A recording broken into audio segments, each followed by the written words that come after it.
네, 우리 다큐멘터리 비디오 카페 두 번째 이야기 지금부터 시작하도록 하겠습니다. 혹시 뒤에 제 목소리 들리나요?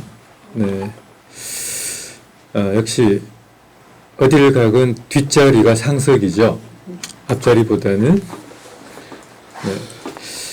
자, 우리 지난 시간에는 21세기, 그러니까 2015년의 영화를 가지고 다 이야기를 나누었었는데, 오늘은 72년 전의 영화입니다. 1948년도 영화이고, 또 그런 역사적인 긴 시간이 있는 만큼, 오늘 여러분들 보셨을 때 흑백이었죠. 네, 흑백 영화는 정말 다들 오랜만에 보셨을 텐데, 이 자전거 도둑, 아마 제목은 많이 들어보셨을 겁니다. 오늘 여러분들이 보셨던 데시카 감독의 이 영화 말고도 동명의 소설도 있고 지금 뭐 여러 가지가 있습니다. 그런데 우리가 지금 주목해야 될 것 중에 하나는 이 영화가 만들어진 시대적인 배경을 한번 주목을 해봐야 됩니다. 2차 세계대전이 1945년에 종전이 되죠. 그리고 이 영화가 48년에 상영이 되면, 자, 종전되고 나서 3년, 그리고 그 만들어진 과정을 따져본다라면 2차 세계대전 끝나고 폐허가 된 이탈리아를 그대로 담고 있다라는 이야기입니다. 그래서 이 전장의 비참함이 어떠하고 거기서 고통받는 민중들의 삶이 어떤가, 우리가 영화적인 흐름 속에서 아마 직접적으로 이미지화해서 볼 수 있었을 겁니다. 지금 여기 이탈리아는 서구 르네상스를 이끌었던, 문화적으로는 중세 때부터 굉장히 선진국이었습니다. 그런데 2차 세계대전의 주축국 중에 하나죠. 주축국 하면은 독일하고 이탈리아, 일본. 3국 동맹을 맺어서 전 세계를 대상으로 전쟁을 벌였고, 그 전쟁에서 패배함으로 해서 막대한 전쟁 배상금을 물어야 되고, 또 국토는 폐허가 되어 있고, 이런 상황에서 민중들이 맞이하는 삶의 고달픔이 그대로 담겨 있습니다. 자, 우리 오늘 이 비디오 카페를 진행하는 데에서도 기본적인 규칙은 우리 지난 시간하고 동일합니다. 저희가 토크를 진행하는 과정 중에서도 여러분들이 질문하고 싶은 것이 있으면 언제든지 손을 들고 참여를 하시면 됩니다. 뭐 주저하지 마시고 바로바로 참여하실 수 있도록 그렇게 기준을 잡고 시작하도록 하겠습니다. 자, 영화는 보셨고 내용에 대해서 조금 이제 한번 풀어나가 보도록 하겠습니다. 우선 몇 가지 용어들이 나오죠. 이 자전거 도둑은 굉장히 유명한 영화이고, 이것과 관련된 자료들을 여러분들이 인터넷이나 도서관에서 찾아보면 하루 만에 보기 힘들 정도로 많이 여러분들한테 제시가 될 만큼 많이 분석이 된 그런 영화이기도 합니다. 자, 그런데 자전거 도둑에 대한 비평에서 많이 나오는 용어가 하나, 네오 리얼리즘이라는 용어가 있고요. 또 실존주의라는 두 가지 용어가 있습니다. 그래서 이 두 가지부터 먼저 다루려고 하는데, 그 전에 자, 우리 영화를 담당하신 서승희 선생님께 이 감독에 대해서 좀 설명해 주십사 하는 부탁을 먼저 드리고 다른 쪽으로 한번 진행하도록 하겠습니다. 네, 먼저 인사를 좀 드리겠습니다. 안녕하세요. 저는 영화평론가 서성희라고 하고요. 그리고 지금 대구에 그 독립영화전용관 5호장이랑 그리고 대구 영상미디어센터 센터장으로 지금 일을 하고 있고요. 그 전문 영역으로는 평론 일을 하고 있습니다. 그래서 저한테 먼저 이제 좀 질문을 던지신 것 같은데요. 아이고, 저 우리 예쁜 아기도 앉아있는데 이 영화 재밌게 이해했나 오히려 제가 뭐 저 객석으로 좀 질문을 좀 던지고 싶은 그런 생각도 좀 나기도 하고, 또 굉장히 진지하게 지금 뭐 필기도구 들고 계시는 분, 또 질문을 뭘 하실지도 오히려 궁금하기도 해서 아주 짧게 이야기를 빅토리아 데시카 감독에 대해서 뭐 제가 뭐 굳이 설명을 안 해도 너무나 많은 정보가 있기 때문에 잘 아시겠지만 아까도 잠깐 저희 사회자님께서 설명을 하셨지만 1945년 패전국이 이제 세 나라가 있죠. 그렇지만 유럽이 사실은 패전이 아니더라도 유럽 전체가 이제 황폐화된 상황에서 전쟁 이전에 자신들의 그 논리를 세우기 위해서 독일도 그 히틀러가 굉장히 그 영화 정책에 대해서는 자신들의 그 우측 좌측에 어마어마하게 유명한 감독들을 두고 자신의 논리를 세웠던 거와 마찬가지로 그 이탈리아에서도 치네치타 스튜디오라고 하는 스튜디오를 기반으로 해서 그 할리우드보다 더 뛰어난, 그래서 미국 영화를 완전히 수입을 배제한 상태에서 이탈리아를 영화 강국으로 만들기 위해서 굉장히 노력을 많이 했던 나라였어요. 그런데 이제 패전이 되니까 이미 무솔리니의 사상은 모두 다 무너졌고, 그리고 이 영화에서 보시면 아시겠지만 몇 가지 무너진 것들이 좀 보이죠. 그 이탈리아는 지금도 관광을 코로나 때문에 못 가겠지만 좀 이렇게 여러 가지 가보신 분들은 카톨릭을 85% 이상 믿는 국가예요. 이때는 뭐 더 많은 분들이 믿었겠죠. 그런데 사실은 종교에 대한 불신이 막 생기기 시작하는 거예요. 그래서 그 종교에 대한 불신, 자기가 이제 신부님들이 막 똑같은 비를 맞고 처마 밑으로 막 이렇게 도망을 가잖아요. 이게 숨잖아요. 참고로 그 숨었던 그 바로 옆에 있던 그 신부님이 세계에서 가장 유명한 세레지오네라는 그 원스 오폰 어 타임 아메리카 찍었던 감독입니다. 엄청나게 수다를 막 떨잖아요. 같은 비를 맞아도 어떤 사람은 굉장히 즐거운 사람이 있고, 이게 돈이 없거나 직업이 없는 사람은 너무 우울한 거예요. 막 그 멘붕이 오는 거죠. 그 아들과 함께 막 시선을 두리번 하고 있는 거죠. 그러니까 종교에 대한 불신, 그리고 경찰을 찾아가는데 경찰도 도와주지 않아. 경찰이 그 민생을 봐야 되는데 자기 회의 간다고 전혀 도와주지도 않고, 그 사회 전반에 흔들렸던 모든 것들을 현실적으로 담고 싶어 했던 것이 사실은 이 네올리beralism의 이제 시작인 거죠. 그것에 가장 선봉에 섰던 감독이 빅토리아 데시카 감독인데, 사주로 치면은 영화계에 굉장히 이제 10년 천하 정도가 되는 사조인데, 이것이 이탈리아에서는 55년 정도가 되면 사실은 거의 다 이런 영화의 경향은 끝이 납니다. 그래서 빅토리아 데시카도 다시 말해서 이 정도 한 10년 정도의 천하를 굉장히 유명한, 세계에서 가장 유명한 감독으로 있다가 이후에는 해바라기라고 하는 이런 이 영화와 완전히 다른 영화 경향으로 이제 돌아서게 되는데, 그래도 이 정신은 아시다시피 프랑스 누벨바그로 바로 전송이 돼서 많은 그 감독들이 빅토리아 데시카의 이 영화를 뭐 흥행에서도 가장 최고로 흥행했고, 정신적으로도 네오리얼리즘의 가장 선봉에 섰던 이 작품에 대해서는 뭐 지금까지도 꼭 보지 않았더라도 마치 본 것처럼 생각하고 있는 그런 작품이라고 할 수 있습니다. 뭐 이야기 나누다가 그 네올리얼리즘에 관련된 이야기들, 그리고 왜 이 그 네올리얼리즘이 10년 만에 문을 닫게 되었는지는 조금 이따가 또 조금 이야기를 돌려가면서 또 진행해 보도록 하겠습니다. 실존주의는 여러분 아시겠지만 이른바 1차 세계대전과 2차 세계대전 사이에 유럽에서 가장 영향력 끼쳤던 철학 사조죠. 다시 말하면은 실존주의 근본적인 어떤 이념은 인간 그 자체가 갖고 있는 가장 주관적이고 가장 주체적인 삶에 대한 태도, 또 그런 태도를 근거로 한 이른바 인간의 자기 자신의 삶에 대한 스스로의 자각, 뭐 이런 의미였습니다. 그래 본다면은 이전에 이제 서구 사회를 지배하고 있던 이성 중심주의, 물질주의, 그다음에 과학주의 이런 모든 것들이 두 번에 걸친 세계 전쟁을 통해서 엄청나게 이제 파멸되죠. 그러는데 결국 인간은 외적 상황이라든가 경제적 토대, 어떤 과학 기술을 통한 인간의 어떤 미래에 대한 어떤 그런 희망 것보다도 궁극적으로 인간 자신의 삶의 문제는 인간 스스로가 해결해야 된다는 이제 그런 식의 자각.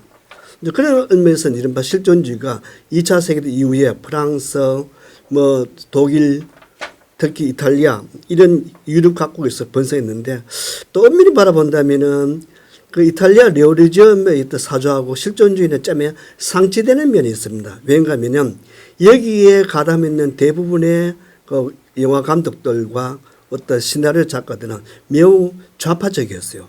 그러니까 2차 세계가 끝나고 난 뒤에 그 소위 우리가 말하는 네오리즘을 주도하는 대부분의 영화 감독들은 이른바 그 근본적인 어떤 이념 자체는 사회 구조에 대한 어떤 그런 어떤 관점 때문에 그래서 우리는 그 실존주의라 불리우는 이런 식의 매우 주관적이고 개체화된 그런 사고방식과 네오리즘의 관여에 있는 이탈리아 감독들의 어떤 그런 정치의식과의 그런 또 서로 상치되는 그런 문제가 사실 없지 않아 있습니다.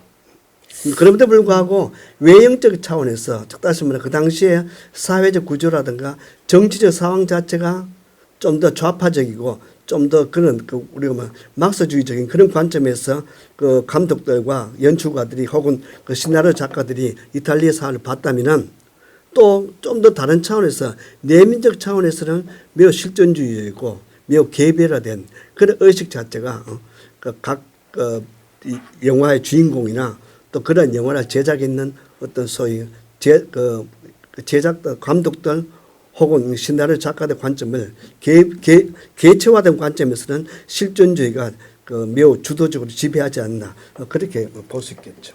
예, 잠시만 제가 말을 조금 영화인으로서 제가 조금 약간 그 용어 하나만 조금 다르게 조금 짚고 넘어가야 될 부분이 걸려서인데 여러분들은 어떻게 생각하시는지 좀 궁금한데요. 그 봉준호 감독님이 좌파입니까? 성향상 그럴 수도 있고 그분이 지지하는 것이 사회주의일 수도 있습니다. 근데 그 사실은 현실을 있는 그대로 직시해서 그걸 세상 사람들한테 보여주는 것이 우리 시대에는 굉장히 좌파라는 단어로 굉장히 이렇게 카테고리로 자주 묶이게 되는데 이제 제가 약간 교수님 말씀을 충분히 제가 이해하면서도 그런 오해를 사실은 언어에서 자꾸 이런 오해가 일어나서 저희 극장도 오래전에 한 6년, 7년 전에 이제 블랙리스트에 걸려서 이제 영진이에서 오랫동안 지원을 못 받은 적이 있었는데 이 네오리얼리즘의 빅토리아 데시카 같은 경우도 그 영화에서도 분명히 나오는데 처음에 관공서로 이제 그 도움을 청하러 가요. 경찰서. 기억나시겠지만 그 다음 간 곳이 어디죠? 공산당 사회주의자애들이 모여서 데모하는 곳을 가요. 그래서 자기 이야기를 하려고 하는데 경찰들보다 더 먹히지 않습니다. 왜? 그 사람들은 민생에 대해서 관심이 없습니다. 자기 사상에만 관심이 있어요. 그래서 이 빅토리아 데시카뿐만이 아니라 나중에 그 네오리얼리즘의 계열에 섰던 많은 감독들이 사실은 그 향미주의라고 해야 되나요? 그 미적인 감각을 이탈리아 그 특유의 미적인 영화들을 찍는 감독으로 전부 전향할 수밖에 없었던 이유가 네오리얼리즘의 단절도 있었지만 이 감독 자체가 사상이 좌파였다라고 하기는 굉장히 어렵습니다. 결국은 내가 이쪽 사상에서도 옳지 않다고 생각했지만 다시 말해서 무솔리니 치하도 옳지 않다라고 생각했지만 내가 다시 도움을 청하러 갔던 사회주의 사상들도 전혀 우리 민생에는 도움이 되지 않더라.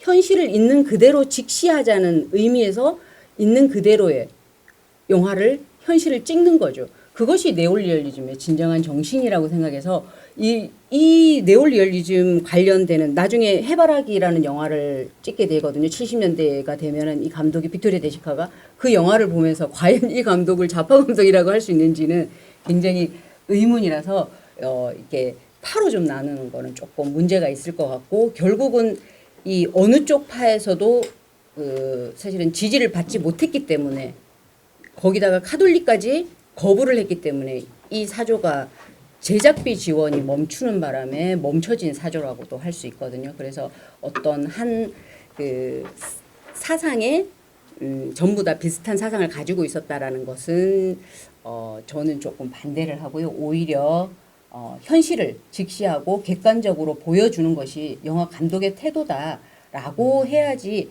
지금 오늘날의 한국 사회의 현대 감독도 뭐 이렇게 막 그냥 쉽게 좌파 감독이지 않냐라고 이야기해서 이렇게 사상을 나누는 것은 조금 위험하지 않나 이런 생각이 들어서 제가 바로 이야기를 좀 받았습니다. 그런데 이제 이탈리아 네오리즘이 언제 시작했고 언제 끝났냐에 대해서는 많은 논쟁이 있는데 보통은 로세리니의 무방무 도시부터 시작이가 그다음에 끝나는 것이 맹데시카의 움베르토 D까지 보통 이야기합니다. 그 기간에 10년 정도인데 왜 그렇게 일찍 끝났는가 하면은 이탈리아 자체에 어떤 뭐 여건이 있지만 가장 큰 것은 미국 영향이었습니다. 미국은 이른바 마샤 플랜 통해서 영국, 프랑스, 이탈리아, 독일, 특히 독일이 대표적이죠. 독일은 소위 동서독이 분리되면서 이른바 소위 서독, 그 다음에 서베를린을 자본주의의 하나의 쇼윈도로 하면서 적극적으로 지원해줬고 이탈리아도 예외가 안 했습니다. 그래서 그 당시 미국은 이른바 이탈리아에서 계속 만들어진 이런 이탈리아 사회의 어떤 그 모습을 가르친 그런 그 시대 상황을 그리내는 이런 영화를 계속 압력을 줬어요. 가능하면 그런 영화 만들지 말란 거예요. 그러고 가능하면 이런 영화를 빨리 끝내라. 다시 말하면은 마샤 플랜 통해서 이탈리아 너것들이 미국으로부터 계속 경제 지원을 받고 싶다면은 유달리 그런 영화를 많이 만드는 이탈리아의 어떤 영화 풍토를 바꿔야 된다. 그러니까 이제 물론 우리가 뭐 나중에 또 뭐 그 대시켜가 해바레 같은 영화도 만들었죠. 또 그러고 그 후에 우리가 그 페데리코 페리니라든가 그러고 미켈란젤로 안토니오 같은 감독들이 좀 더 다른 경향의 영화를 만드는 건 맞지만 그러나 어쨌든 이탈리아 영화의 네오리즘 그 자체가 그 당시로 봐서는 매우 뭐 좌파는 말이 좀 불편하다면 진보적 성향의 영화는 사실은 같은 시기에 프랑스나 그다음에 독일이나 영국에 비해서는 훨씬 더 그런 성향이 강했죠. 예를 들면은 이탈리아 감독 중에 우리가 아는 미켈란젤로 안토니오는 이탈리아에서 최초로 마르크스 자본론을 번역했습니다. 감독인데 불구하고 또 그리고 그 당시에 대부분 이탈리아 감독들은 자기 스스로가 좌파적이고 공산주의 사실을 늘 강조를 했죠. 물론 이제 그런 상황 속에서도 그 예외된 감독도 없지 않았습니다만. 그러니까 어쨌든 이탈리아 영화 갖고 있는 그런 식의 독특한 성격, 독특한 색깔 그 자체가 어떤 이념적인 문제로부터 분리될 수 없다는 사실은 그건 뭐 좀 상식적인 이야기입니다. 알겠습니다. 자, 이제 두 번째 이제 우리 핵심적인 주제에 대해서 두 분께서 어떻게 풀어나가실 것인가 이 질문인데, 네, 이제 지금까지 말씀드린 거는 이제 영화 주변부의 배경에 대한 내용이었고, 이제 스토리들을 따라가면서 한번 구체적인 내용을 이야기해 보도록 하겠습니다. 자, 우리 지난번에 봤던 나다니엘 브레이크, 여기에 다니엘과 오늘 자전거 두 개 나왔던 안토니오 리치 두 사람의 공통점이 뭡니까? 네. 두 사람의 공통점이 지금 일자리를 잃었다라는 얘기죠. 물론 차이점은 한 사람은 가장이고 한 사람은 책임질 수 있는 그런 가족이 있지 않은 차이가 있지만 두 사람은 2015년도에 다니엘과 1948년도에 안토니오의 기본적인 공통점은 일자리를 잃었다. 다시 말해서 경제력을 상실한 가장이 가정에서 그리고 사회에서 어떤 위치에 처하게 되는가. 우리 영화 속에서 한 흐름 속에서 여러분들도 아마 느끼고 했던 부분들이 있을 텐데 이 부분은 간단하게 안토니오의 입장을 한번 설명을 해주시면 어떡합니까? 이 영화 주인공 한 집안의 가장이요. 나름 괜찮은 사람이었는데 자 실업자가 되었습니다. 이 사람에 대한 사회적인 여러 가지 시각도 있고 본인이 느끼는 그 처절한 어떤 감정들도 있는데 자 이것을 우리가 그러면 그 안토니오의 입장이 되어서 1948년도에 서 있다라면 나는 지금 이 상황을 어떻게 이해해야 될까? 그 나다니엘 브레이크랑 사실은 비교할 수 없는 약간 여러 가지 사회적 여건이 있는 게 그 나다니엘 브레이크를 좀 보신 분들은 아시겠지만 사실은 먹고 사는 것 자체가 생존의 문제와 완전히 직결되어 있는 상황은 아니에요. 저희도 지금 물론 이제 아사를 하는 정말로 분이 계시지만 아사를 하면은 바로 뉴스가 됩니다. 그런데 21세기가 아닌 1940년대 그 말에는 아사가 뉴스가 아닌 상황이었어요. 60년대까지도 우리나라 보릿고개라는 게 저희 부모님 세대는 정말 배가 고파서 무슨 일이라도 다 할 수 있던 세대였기 때문에 이때의 빈곤이라는 것은 21세기 나다니엘 브레이크가 이야기했던 복지에 의한 그 빈곤을 이야기하는 건 아니죠. 이제 그래서 이제 좀 두 영화가 차이가 있는 것 같고 이 영화에서 이제 실업이라는 것은 이제 모든 기반이 다 무너졌을 때 기존 체제가 이제 다 무너진 거죠. 이탈리아가 믿고 있었던 무솔리니 정권도 우리도 그렇잖아요. 막 정말 뭐 이렇게 나라를 좀 믿고 싶은 거잖아요.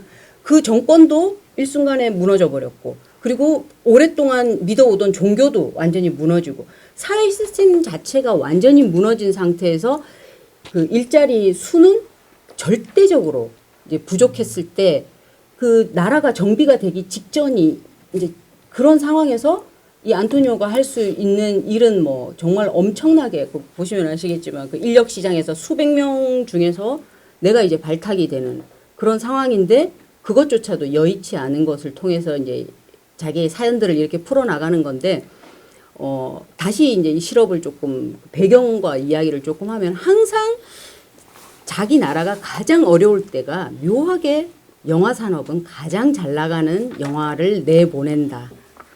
약간 그런 세계사적인 추세가 있어요.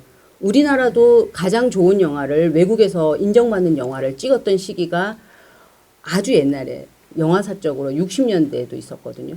오발탄이 나오던 그런 시기에 유명한 영화들이 만추라든지 이런 영화들이 많이 나왔는데 그때 나왔던 영화들이 이와 유사한 영화들이 많이 나왔는데 몇 가지 제약 조건이 생기면서 그 모든 영화들을 제작을 못하게 됐어요. 뭐냐 하면 가난한 집이 나오면 안 되고 배고픈 사람이 나오면 안 되고 초가집이 나오면 안 된다는 제약이 이제 영화사의 그 표현의 양식에서 이제 가위질을 하는 검열의 시절이 오면서 안 되기 이제 시작했는데 사실은 이 이탈리아 네올리어즘 같은 경우도 빈곤층을 사실은 왜 우리나라의 빈곤층을 내다 파느냐고 가난한 걸 왜 내다 팔어라고 하면서 정부에서 어마어마한 제재를 그러니까 다시 말해서 제작비를 대주지 않는 거죠. 그러면서 이제 그 흥망이 이제 서서히 쇠퇴를 하기 시작했는데 그 실업 문제를 이렇게 노골적으로 드러내는 영화를 통해서 골든글로브와 아카데미 외국어 영화상을 받는 기반이 되는 영화 시작되는 작품이 되거든요. 이 영화가 네올리오즘에 계속 최우수 외국어 영화상은 거의 이제 네올리오즘 계열들이 한 10년간 받는 시기에 이제 시발점이 되는 그런 영화인데 결국은 중국에서도 비슷한 이야기를 했지만 왜 우리의 가난한 걸 이렇게 알려야 돼라고 하는데 사실은 정책이 어느 정도 안정이 되고 일자리 창출이 되면서 이탈리아도 아까 말씀하신 60년대가 이제 넘어서면서 이런 영화들을 외부로 내보내는 것을 나라에서 이제 굉장히 말리기 시작한 시점이 사실은 실업이 나라에서 구제할 정도의 수준이 정책이 정비가 되면서 이런 그 영화들도 없어지고 그리고 이렇게 절대 빈곤도 많이 없어졌다라고 생각을 합니다. 그래서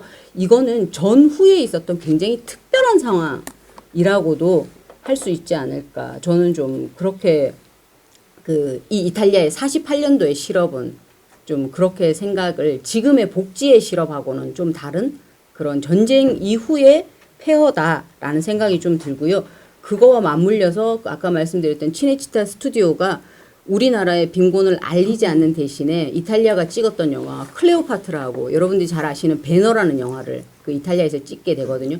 그런 막 대규모로 옛날 그 이탈리아의 전성시대를 말하는 영화가 아니면 국가에서 이제 도와주지 않기 시작을 하는데 그만큼 우리나라가 그렇잖아요. 이제 정부에서도 화가 날 거 아니에요. 우리가 이렇게까지 이제 막 일자리를 창출하고 하는데 계속 이렇게 딴지를 걸면서 이렇게 가난해요. 우리 먹을 게 없어요. 라고 하는 건 그 정책의 기조하고도 많이 맞지 않았기 때문이라고 생각하면서 이 네올리오즘이 55년대에 무너지기 시작하는 건 그 10년 동안의 실업 체계를 정부에서 어느 정도 수습을 했다. 저는 이렇게 생각을 합니다.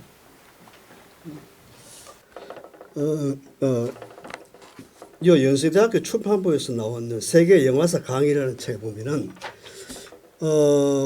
자전거 도둑이라는 영화를 그 해설하는 사람 글이 있는데 자전거 도둑이라는 그 제목을 복수로 사용하더라고요. 물론 우리가 이탈리아 말은 모르니까 이탈리아 원제목도 복수인지 모르지만 그 글을 썼는 그 모대학 교수는 원래 제목이 복수고 복수를 사용했는 그 의도를 살려야 된다. 그러니까 자전거 도둑들이란 거야. 다시 말하면은 엄밀히 본다면 그렇게 부자간 아버지하고 아들뿐만 아니라 그 영화에 등장한 모든 사람 다 도둑이란 것이죠. 다시 그 당시에 이탈리아 사회는 모든 사람 다 도둑으로 만든다. 그래 바라본다면은 이 영화에서 나오는 많은 등장 인물들, 특히 교회, 아까 했죠. 신부 이야기. 비 오는데 막 그 신부들 서 있는 모습, 그런 이상한 종교 빵몇 쪼가리 주면서 예배에 참여에 독려하는 종교단체, 뭐 등등등등등. 그리고 동네에서 그 친구가 간질 정세를 보여주는 그 친구를 옹호하는 동네의 그 어떤 그 빈곤한 그 구성원들, 이 모두 다가 이제 그래 바라본다면 사실 우리는 한 사회의 빈곤 문제를 어느 정도까지 누가 책임질 것인가라는 문제는 쉽게 답을 할 수 없죠. 우리가 지난 시간에 이야기했습니다만 유럽에서 이른바 소위 비스마르크 시대 이래로 이른바 복지제도가 계속 남들 발전해 오고 남들 진화했습니다. 그러나 근본적인 문제는 과연 국가가 어디까지 각 구성원들의 어떤 삶의 문제를 어디까지 책임져야 될 것인가라는 문제는 쉽게 해결할 수 없고 쉽게 답을 줄 수 없는 그런 문제죠. 그래 바라본다면은 예를 들어 그래 본다면은 우리가 지난 주에 봤는 그 영화는 오로지 복지 문제에 대해서 좀 집중했기 때문에 어떤 주제가 좀 명확하다면 오늘 이 영화는 이른바 소위 이탈리아가 갖고 있는 독특한 문화적 풍토, 유달리 카톨릭이 강하고 유달리 종교적 정서가 강하고 또 그런데 불구하고 다른 나라에 비해서 이른바 자본주의가 발전 안 했기 때문에 국가가 해야 될 그런 최소한의 복지 문제에 대해서 훨씬 더 미비하고 이런 독특한 여러 가지 문제가 오늘 받는 영화와 지난 시간에 받는 영화 차이겠죠. 어쨌든 결론적인 이야기가 되면은 아까 그 말대로 이른바 모두 다를 이른바 자전거 도둑으로 몰아가는 이탈리아 사회가 갖고 있는 위에 본다면은 사회 자체가 갖고 있던 독특함 또 달리 말하면 사회 자체가 갖고 있는 어떤 무책임함 이런 것을 이 영화가 특히 보여주지 않느냐. 물론 뭐 지금도 잘 아시겠지만 그 이탈리아라든가 스페인이라든가 이런 카톨릭이 강한 나라들이 복지 제도라든가 등등 다른 면에 비해서는 소위 그 다른 유럽 국가에 비해서 상당히 취약점이 많습니다. 그래 말한다면 이탈리아는 근본적으로 소위 종교적 문제에서 큰 약점을 갖고 있는 나라이긴 합니다만 애초부터 이 영화를 우리 또 본다면 애초부터 전쟁이 끝나고 난 후에 그때부터 이미 그런 식의 어떤 소위 우리가 말하는 종교와 기타 문화, 기타 독특한 정서가 구성원들을 이런 공경성 몰아있는 그 독특한 정서를 보여준 나라가 아닌가 그렇게 생각됩니다. 자, 이야기가 나온 김에 우리 종교 이야기를 잠시만 하고 넘어가도록 하겠습니다. 우리 영화 속에 나왔던 종교의 모습들은 굉장히 부정적인 모습들이 강하게 드러나고 있습니다. 실제적으로 어떻게 보면 이제 인간이 여러 가지 어려움을 당할 경우에 그 피신할 수 있는 마지막 피난처 중에 하나가 종교일 수 있는데 기성 종교들이 이러한 역할을 못하니까 이제 여기서도 찾아가는 게 점집에 찾아가는 상황 보셨을 겁니다. 그러니까 항상 이제 그 무당들을 비판하는 사람들은 그 무당들의 말은 애매모호하기 때문에 코에 걸면 코걸이, 귀에 걸면 귀걸이 이렇게들 이야기를 하는데 자 그래도 이렇게 마지막 하나의 어떤 지푸라기라도 잡으려는 심정으로 이렇게 민중들이 매달리게 되는 기성 종교가 해결해주지 못하는 영역에서 이런 어떤 그 비신앙적인 아니다 이런 뭐 점집을 찾아가고 이렇게 하는 상황들에 대해서 우리가 어떻게 봐야 되겠습니까? 사실 우리나라도 지금 상당히 승행하는 그 흐름 속에 있거든요. 저는 굉장히 이건 개인적인 생각인데 이탈리아가 우리나라랑 기질도 좀 비슷하고 이게 하는 여러 가지 선택의 행동 태도들이 되게 다혈질 뭐 이런 걸 보면 이탈리아 사람들이 굉장히 좀 비슷하다라는 느낌을 좀 많이 받아요. 그 물론 우리나라랑 또 뭐 기본적으로 다른 거는 사실은 굉장히 강한 오래된 그 카톨릭의 그 기반에 있다라는 거는 조금 다르긴 하지만 결국은 다시 카톨릭으로 대부분 다 돌아갔으리라고 짐작을 해요. 뭐 이제 꼭 믿으러 다니진 않더라도 아마 그 설문조사하면 다 카톨릭 체크하겠죠. 지금도 뭐 85% 넘는 비율이 나오니까 거의 절대적이라고도 할 수 있을 텐데 결국은 한번 흔들리고 나니까 우리 집이 폭격 한번 맞았으면 카톨릭에 대한 일단은 한 번의 불신을 분명히 할 거라고 생각을 해요. 나는 그렇게 기도를 했는데 당신은 왜 나한테 어떠한 대답도 해주지 않느냐라는 의심을 아마 했을 것 같아요. 그러면서 이 그 안토니오도 처음에는 부인이 당신 직업 가지게 될 거야 라면서 복채라고 하죠. 우리나라 점집에 가면은 이제 복채를 주러 갈 때는 100% 이제 그 부정을 합니다. 한국 사회도 그 가보신 분들은 아시겠지만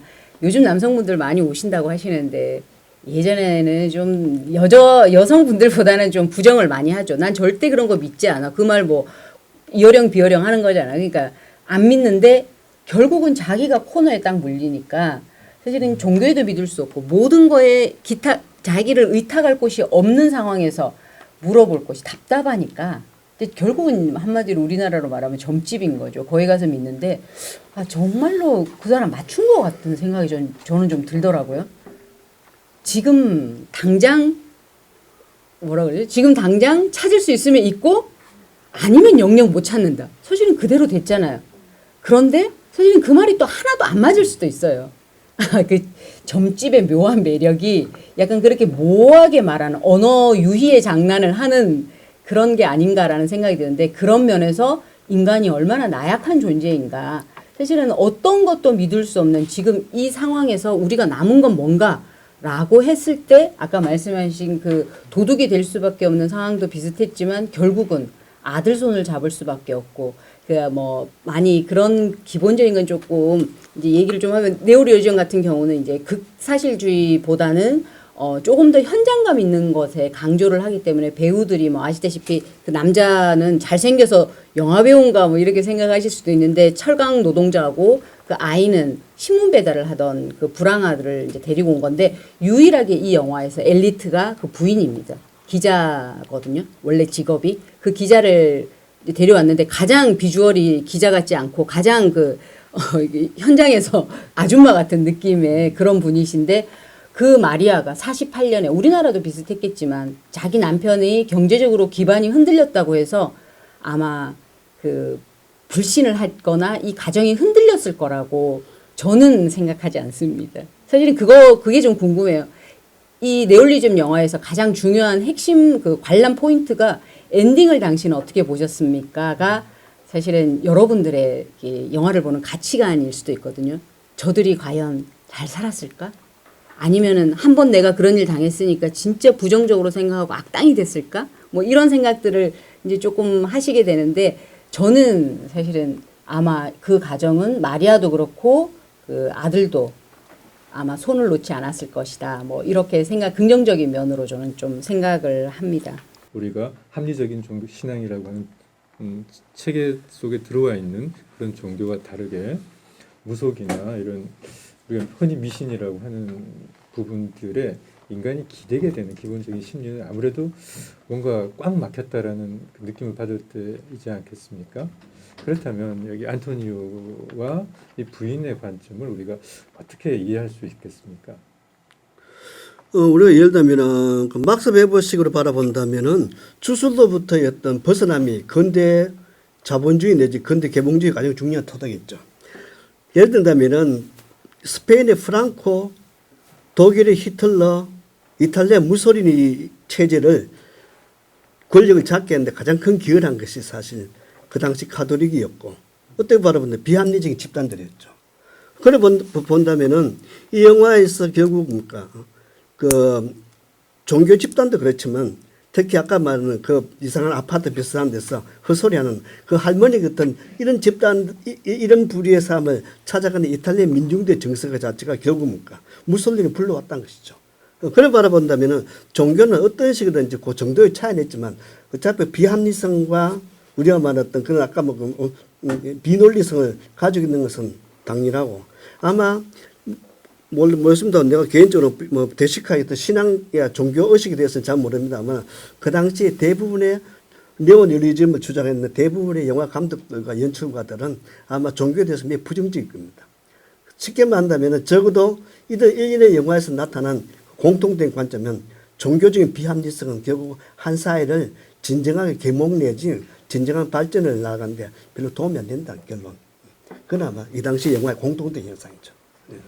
영화 속에서 이제 감독이 이러한 종교나 그 다른 신앙적인 측면에 대해서 굉장히 부정적인 관점에 서 있을 거다라는 말씀을 이렇게 해주셨는데 약간 결이 다른 거 느끼시죠, 두 분이? 네.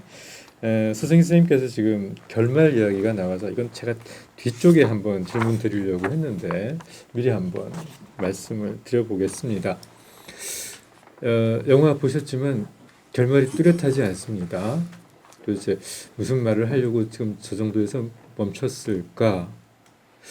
그럼 과연 그 이후에 어떻게 되었을까?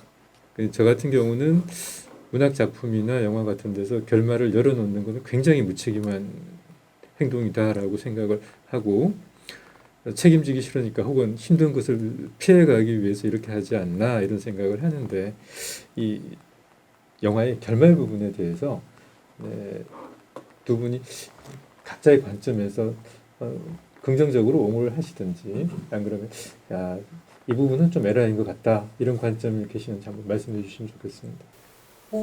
오히려 저는 객석에 계시는 분들이 어떻게 바라보셨는지가 조금 더 궁금하기도 하고요. 아까도 뭐 말씀드렸다시피 저는 굉장히 긍정적으로 아마 가정 해체가 되지 않았기 때문에 이것은 그래도 삶은 계속된다. 아마 그 가족은 잘 살 것이다. 저는 뭐 그렇게 생각을 하는 것으로 저는 마지막에 엔딩을 그렇게 해석을 했습니다. 근데 이제 뭐 열린 결말 중에도 뭐 아까 말씀하신 대로 뭐 무책임하다고 생각할 수도 있는 어떤 선택을 하지 않은 감독이 있는데 빅토리 제시카 같은 경우에 네올리즘 계열의 영화들은 사실은 어떤 선택도 하지 않는 건 인생이라는 것은 있잖아 틀이 없어. 그냥 인생이라는 것은 이렇게 계속 힘든 쳇바퀴와 같은 거야 라고 이야기를 하는 네올리얼리즘에서 그 마지막에 뭐 갑자기 자전거가 나타나서 해피엔딩으로 끝나게 한다든지 아니면 완전히 뭐 그 새드 무비로 뭐 누군가를 죽여버린다든지 하는 일을 하는 것 자체가 네올리즘에 맞지 않기 때문에 아마 이 네올리즘 사조에는 가장 적합한 결말이 아니었나라고 생각을 하면서 저는 뭐 제 나름대로 해석은 그래도 삶은 계속 되지만 아마 이 가정은 그 다음에 또 다른 직업을 위해서 뭐 더 팔 거 있는지를 집을 좀 살펴보지 않았을까 그렇게 생각합니다. 예를 들면은 다니엘 브레이크하고 시대가 좀 다르긴 합니다만 다니엘 브레이크는 사실 엄밀히 본다면 뭐 혈연이 섞인 것도 아니고 그냥 우연히 만난 나이만 노인과 젊은 어떤 그 아주머니와의 어떤 그런 관계죠. 근데 불구하고 어떻게 바라본다 물론 마지막에 죽음으로 귀결됩니다만 매우 정서적으로 서로 공감할 수 있는 그런 관계를 가죠. 근데 비해서 자전거 도둑은 쉽게 말해가 아버지와 아들이라는 혈연 관계 그런 관계로서 영화가 마지막 귀결된다면서 이탈리아 특히 유럽 여러 나라 중에서도 이른바 가족주의 내지 혈연주의가 매우 강한 나라죠. 가장 대표적인 바로 마피아죠. 마피아라는 조직을 바라본다면은 물론 그 시실리 섬이라는 독특한 어떤 공간적인 특징도 있지만 이탈리아 사람들이 가족 내지 가정에 대한 어떤 그런 식의 어떤 애착이 유럽 국가 중에서 유달리 강하다는 사실 우리 모두가 잘 알고 있는데 그래서 그것이 떳떳 바라본다면은 이탈리아 사회가 갖고 있는 가장 문제점 해결하지 못한 중요한 정서적 토대가 되기도 합니다. 다시 말하면 가족이라는 것은 가장 원초적으로 개인의 삶과 개인의 구성원을 어떤 그 뭐 생존 문제라든가 기타 문제를 해결할 수 있는 토대가 되긴 되지만 그러나 또 한편으로 본다면 가족은 내 자신을 객관적으로 보지 못하게 하는 혹은 내 자신이 처해져 있는 상황을 좀 더 달리 냉정하게 보지 못하게 하는 하나의 중요한 걸림돌 되기도 하죠. 그래 바라본다면 이탈리아가 같은 유럽 국가 중에서도 그런 또 사회적 문제라든가 그런 식의 문제 아직까지도 다른 북유럽이라든가 다른 이웃 국가인 프랑스나 독일에 비해서 그런 문제가 아직까지 많이 남아있다는 사실은 이런 가족주의 내지 혈연주의에 대한 어떤 그런 식의 집착의 결과가 아닌가 저는 그렇게 생각합니다. 대기업이 일자리를 창출하던 그 무한정 창출하던 사실은 산업화가 뭐 10%까지는 바라지도 않지 한 5%의 성장 세대는 사실은 우리 사회가 이미 좀 끝났다는 생각을 많이 합니다. 아마 아시다시피 우리나라가 이미 지금 세계 강국의 10위 정도에 올라 있는 상황에서 이 1% 성장도 굉장히 힘든 지금 있는 상황을 유지하는 그 상황이 아마 오랫동안 유지될 거라고 생각하는데 결국은 지금은 사실은 분배라는 생각을 많이 하거든요.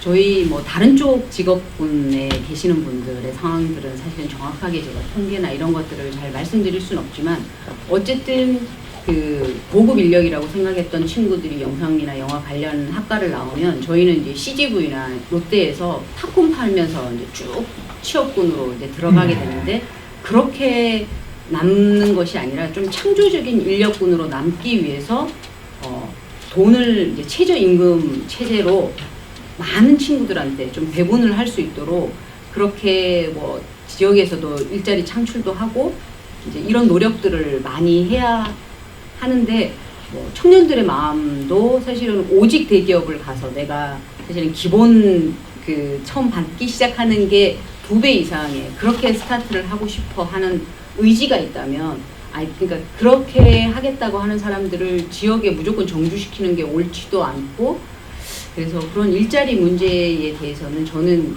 지금 21세기는 뭐 상상력을 발휘하라고 하시니까 뭐 지금 제가 하고 있는 일도 결국 잘 배분해서 사용한다. 그래서 지금은 뭐 한 10몇 명 정도가 저희가 정직원으로 있는데 그렇게 더 배분할 곳이 있는지를 보는 것. 그래서 뭐 목표가 있어요. 뭐 이제 제가 이제 뭐 몇 년 안에 몇 명 이제 그렇게 하는데 예를 들어서 그 서울에 가는 대기업의 그 임금 체제를 유지를 하겠다고 하면 그거는 조금 저희 쪽에서는 지역에서는 조금 아직 힘들지 않나 이런 생각을 조금 해봅니다. 그래서 뭐 한마디로 하면 배분을 좀 더 잘하자. 그리고 국가에서도 그 배분이 과독점화되지 않도록 배분을 좀 잘하면 좋겠다 정도가 제가 이제 그 사회생활을 하면서 좀 느끼는. 네, 이건 사실 구체적으로 대답하기는 어려운 문제인데 제가 지금 이런 상상력까지 발휘해보자라고 말씀을 드린 이유는 영화 속에서는 어떤 가정이 지켜지는 것으로서 미래를 조금 더 기대해보자 이렇게 마무리가 되지만 실제는 경제적인 빈곤이 현실적인 가족 해체를 우리는 가져오는 걸 많이 경험을 하죠. 단순히 그냥 뭐 가족이 떨어져 사는 문제가 아니고 가족이 전체가 극단적인 선택을 하는 것도 우리 사회에서는 종종 볼 수가 있습니다. 자, 그렇다면 지금은 분명히 1948년도 이탈리아보다는 여러 가지 상황이 좋은 편에 속하죠. 자, 그러면 이런 상황에서 이런 극단적인 선택까지 몰리지 않을 만큼 우리가 할 수 있는 기본적인 어떤 활동들이 있다면 어떤 게 있을까요? 조금 더 나가서 그 마무리 단계에서 제가 설명을 한번 드리겠습니다.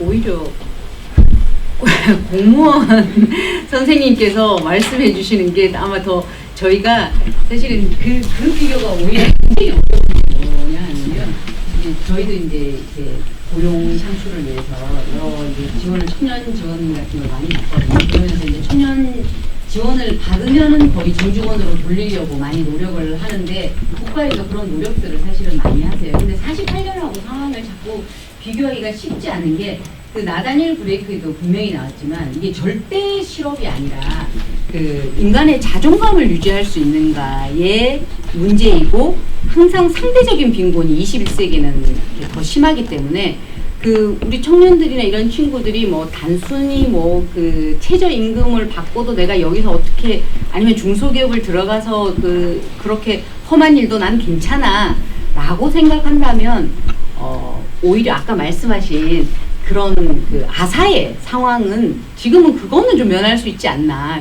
그렇게 비교를 해서는 안 될 것 같고요. 그리고 국가에서도 그 최저에 관련된 그 복지에 완전 사각지대는 나라에서 아마 구제를 하지 않나 저도 그렇게 알고 있거든요. 그렇지 않습니까?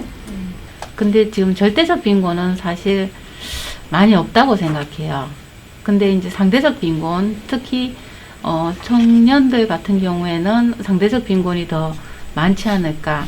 서로 비교함으로써 지금 뭐 서울과 만약에 뭐 우리 경북을 보더라고 해도 이제 청년들이 내가 서울 가서 일을 할 것인가 아니면 경북에서 일을 할 것인가라는 관점에서 이제 만약에 연봉 3,000을 들고 내가 서울 간다 아니면 경북에 남는다. 어떻게 보면 경북에서 3,000 받고 있는 게 훨씬 더 살기가 편해요. 그리고 더 풍족하게 살 수 있는데 그래도 나는 서울에 가겠다라고 하는 청년들이 많거든요. 그래서 이제 지방이 이제 조금 뭐 소멸까지도 말이 나오는 게 이제 서울 쪽으로 많이 이제 기우는 게 청년들 생각 자체도 이제 지역에서는 뭔가가 뭐 안 될 것 같다라는 그런 생각들이 좀 많은 것 같아요. 그리고 제가 좀 영어하고는 살짝 동떨어진 양이지만은 일단은 빈곤의 문제를 봤을 때는 지금 21세기에는 상대적 빈곤이 제일 크지 않나 이런 생각이 듭니다. 좀 굶어 죽는 사람은 없다고 생각하거든요. 안 먹어서 이제 없어서 이제 못 먹어서 굶어 죽는 게 아니고 안 먹어서 굶어 죽는 건 모르겠는데 하여튼 저는 그렇게 생각하고 있습니다. 아사가 있으면 뉴스에 나옵니다. 그 영화에도 한명 최보은이라고 하는 그 우리나라에서 가장 좋은 영상원을 나온 그 친구가 시나리오 작가였는데 그 친구가 아사를 했어요. 그래서 신문에 나오면서 우리나라에 예술인 복지 재단이 생깁니다.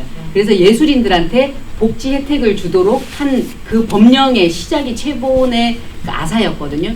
그 아사였는데 문제는 뭐였냐면 그 아사가 진짜 아사였는가라는 거예요. 자신의 자존감 때문에 곧 들어올 시나리오 그 돈을 어떻게 해서 뭐 이렇게 좀 메우거나 이렇게 할 수 있었는데 내가 이렇게까지 훌륭한 대학을 나오고 내가 이렇게 반지하에서 이렇게 살아야 하나라고 하면서 스스로 자신의 생을 조금 죄송한 표현 좀 그렇지만 그분이 아마 자존감에 아사를 선택했던 게 아닌가라는 추측을 조금 하죠. 절대적인 아사가 과연 있을까? 만약에 있다면 그거는 정말로 국가에 조금 더 그 부분은 좀 잘 해주십사 하고 부탁을 좀 드려야 되는 부분입니다. 뭐 오늘 영화 내용이어도 좋고요. 또 뭐 이거가 관련된 주제라도 괜찮습니다. 뭐 질문이나 코멘트 하실 분 있으면. 네. 아까 복지 말씀하시는 부분에 있어서는 복지 사각지대나 이런 분들에 대해서 어떤 더 체계화시켜서 그들의 어떤 환경을 개선하고 이런 걸 말씀하셨는데 저희가 보이는 곳에만 사각지대가 보이지 않는 곳에만 사각지대가 있는 게 아니라 눈에 보이지만 사각지대로 인지하지 못하는 곳이 있습니다. 바로 저희 청년층인데요. 청년층의 취업을 보자면 일예로 이런 사건이 있었습니다. 모 대기업 은행이 있었습니다. 그 은행에서 블라인드 제로 취업을 알선을 했는데 취업 성공한 사람들의 특징이 뭐였냐면 그들의 그 배경이 있었습니다. 아까 48년도 영화에서 봤듯이 그 사람은 도배공으로서의 기술이 있음에도 불구하고 이 자전거, 단순히 자전거라는 건 거기서 표현하는 자전거는 제가 해석했을 때 그 자전거는 배경을 의미하는 것 같았습니다. 이 사람이 아무리 기술이 있고 능력이 있다 하더라도 그 자전거라는 것 때문에 그 이동수단이라는 것 때문에 결국 그 일을 할 수 없게 돼버렸다는 겁니다. 돌아가서 그 은행 얘기를 다시 하자면 그들의 부모 역시도 은행의 VIP 고위 관료층이었거나 혹은 되게 고위직 어떤 공무원의 자녀들이 대부분이었다는 겁니다. 그래서 이걸 감사에 들어갔습니다. 국가 차원에서 감사에 들어가 본 결과 여기서 밝혀진 게 뭐였냐면 능력의 차이는 그닥 볼 수 없었고 오히려 떨어지는 사람도 있었다는 겁니다. 그럼에도 불구하고 이들이 취업에 성공을 했고 취업을 되지 못한 사람 중에 일부 어떤 청년은 자신이 아까 말씀하셨던 것처럼 그 능력이 있음에도 불구하고 그 능력을 위해서 정말 열심히 노력했음에도 불구하고 그 능력을 부정당함으로써 결국 극단적 선택까지 시도하는 그런 사건이 있었어요. 근데 그 후에 이제 사후에 처신이 되게 중요하죠. 국가 차원에서 감사까지 들어갔는데 결국 그때 인사 채용을 했던 그 담당자들은 그냥 보직만 이동되고 부서만 이동해서 다시 정상적 근무를 하고 있었고 그 사람들이 또 그 직무에 갔을 때 그들이 또 그런 행태를 안 할 거라는 그런 보장도 없는 상황에서 그렇게 계속 근무를 한다면 이런 악순환은 계속 반복될 수밖에 없습니다. 아까 서성희 그 평론가님께서 말씀하셨던 것처럼 가족에서 희망을 찾는다 너무 국한되어 있다고 저는 생각을 해요. 사실은 이건 가족이라는 소수의 어떤 소수의 어떤 그 소극적 집단에서는 해결을 할 수 없는 부분이라고 생각합니다. 따라서 국가적 차원에서의 좀 더 적극적이고 규모적이고 좀 더 체계화된 그런 감시 시스템이라든지 그런 노력을 통해서 이런 부분들을 개선하지 않는다면 결국 그냥 일부 어떤 집단의 노력 혹은 어떤 일부의 어떤 시각적 어떤 소외된 계층만을 위한 이런 정책만을 펼친다면 이 문제는 해결할 수가 없다고 저는 생각을 합니다. 이건 어디까지나 저희 청년층의 입장에서만 말씀을 드린 거지만 이런 보이지 않는 어떤 눈에 보이지만 인식할 수 없는, 그러므로 우리가 보이지 않는다고 착각하는 이런 사각지대 역시도 충분히 고려돼야 된다고 볼 수 있다고 저는 생각을 합니다. 네, 이상입니다. 그래서 엄마 찬스라든가 아빠 찬스 같은 우리 사회적 문제는 단순히 정책적인 차원에서 끝날 수 없는 문제죠. 그런 것은 결국 정책 문제가 아니라 정치 문제로 옮겨야 됩니다. 다시 말하면은 우리 사회 구성원들이 그런 식의 어떤 부조리가 갖고 있는 도덕적인 어떤 윤리적 문제라든가 또 사회 구성원들이 갖고 있던 마인드의 어떤 문제, 이런 문제로 같이 공감하면서 그 문제를 어떤 사회적 이슈로 만들 수 있는 그런 정서적인 어떤 일치감이 필요하죠. 그러니까 방금 말씀하신 그런 문제가 우리 모두가 마음속에 갖고 있으면서 왜 하겠노, 뭐 우리 그때 그 무력한 개인들이 이런 문제를 어떻게 해결하겠노라는 식으로 좌절해 버리면 그런 문제 영원히 존재하겠죠. 그래 바라본다면은 그런 문제를 어떤 식으로든지 예를 들면은 꼭 뭐 우리가 그걸 가지고 뭐 기꺼이 나간다보다도 어쨌든 그런 식의 문제를 어떤 정치적인 문제로 또 이슈함으로써 우리 사회가 좀 더 그걸 구체화할 수 있는 그런 방법도 동시에 생각하는 것이 중요하지 않나 그렇게 생각합니다. 청년 문제 같은 경우는 답이 정말 없다라고 생각했는데 지금 말씀하신 그 부분은 정말 해결되는 것이 의외로 쉽지 않을까라는 생각이 들기도 해요. 의외로 쉽다라는 이게 시간적으로 빨리 된다라는 것이 아니라 사람이 사고가 바뀌는 건 어느 순간에 굉장히 빠른 시간 내에 바뀔 수도 있거든요. 한 세대가 걸릴 수도 있지만 굉장히 빠르게 바뀔 수도 있다고 생각하는데 저는 지금 앉아 계신 분의 이야기만으로도 내가 뭔가 잘못 생각한 점들이 있었구나라고 반성이 돼요. 왜냐하면 아까 말씀하신 엄마 찬스, 아빠 찬스 쓰는 것이 사실은 저희 정도만 세대가 돼도 자기 자식 문제니까 저럴 수 있었겠지라고 하는 것이 한국 사회의 전통적인 지금까지 오랫동안 이어온 생각이었다면 사실은 그것이 지금 청년의 문제의 가장 심각한 핵심 문제라고 생각해달라고 말을 하고 모든 사람들한테 그렇게 해야 한다라고 인식이 되면 우리 사회가 훨씬 더 좋아진다라는 거잖아요. 그 인식 변화를 위해서 최소한 저부터라도 나갈 수 있을 것 같고 두 말 안 하고 지금 청년 세대는 대부분 그 생각을 아마 공유하고 분노할 것 같아요.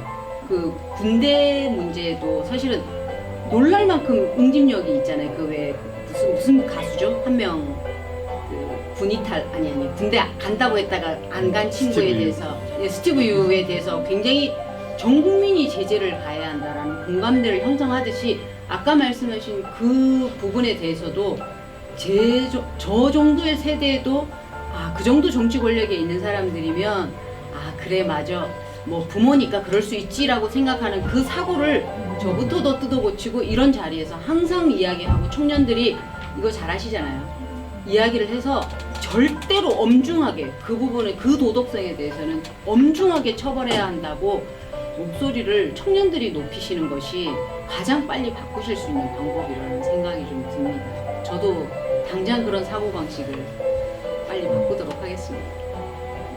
서성인 평론가에 대해서 좋은 말씀 해주셨는데 저희 청년들이 이런 문제에 대해서 아까 빨리 바뀔 수도 있지 않나라는 얘기를 하셨는데 저희가 좌절감을 느끼는 건 사실 그겁니다. 저희 나름대로 해보려고 기성세대 지금 저희 아버지께서 하신 말씀이십니다. 저희 아버지가 학생운동을 하셨는데 저희 아버지께서 그랬습니다. 불만이 있으면 연대하고 화염병 던져 이런 말씀을 하셨습니다. 근데 너희들은 그렇게 안 하면서 대체 왜 너희들은 불만만 얘기해? 라고 말합니다. 물론 이해는 아버님 세대와 저희 세대가 다르고 그 세대 때는 화염병 실제 던지고 막 그랬던 세대니까 그렇습니다. 인정은 하지만 저희도 저희 나름대로의 화염병을 준비합니다. 아까 말씀하신 인터넷으로 하는 것도 있고 또 무조건 폭력만이 답은 아닙니다. 그렇기 때문에 저희가 청원까지도 올리고 그런 청원을 통해서 이게 이슈화도 시킵니다.